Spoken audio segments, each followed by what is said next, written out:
Hi everyone, আজকে আমি তোমাদের যে পার্টটা করাবো সেটা হচ্ছে পার্টস অফ স্পিচের থার্ড পার্ট। সেটা কি? অ্যাডজেক্টিভ। অ্যাডজেক্টিভ কোন শব্দগুলোকে বলে? যেসব শব্দ দিয়ে নাউন বা প্রোনাউন, আমি আগের বারই বলেছিলাম নাউন মানে কি, যে শব্দগুলো দিয়ে নাম বোঝায়।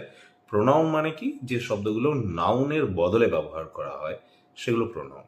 তো এই নাউন বা প্রোনাউনের দোষ, গুণ, অবস্থা, পরিমাণ, সংখ্যা, রং, এই সব কিছু যে শব্দগুলো দিয়ে বোঝানো হবে সেটাই হচ্ছে অ্যাডজেক্টিভ। যেমন Ram is a good boy. এই যে গুড শব্দটা, এটা কি? নাউনের একটা গুণকে বোঝাচ্ছে। কেমন বয়? Good boy. বোঝা গেল? যদি আমি বলি যে I have a red shirt, তাহলে এই যে রেড, এটা শার্টের কালারটা বোঝাচ্ছে। শার্ট কি? নাউন। তাহলে রেড ওয়ার্ডটা শার্টের যখন কালারটাকে বোঝাচ্ছে, অর্থাৎ নাউনের কালারকে বোঝাচ্ছে, তখন রেড ওয়ার্ডটা হবে অ্যাডজেক্টিভ। আশা করি বুঝতে পেরেছো। এরকম অজস্র হয়।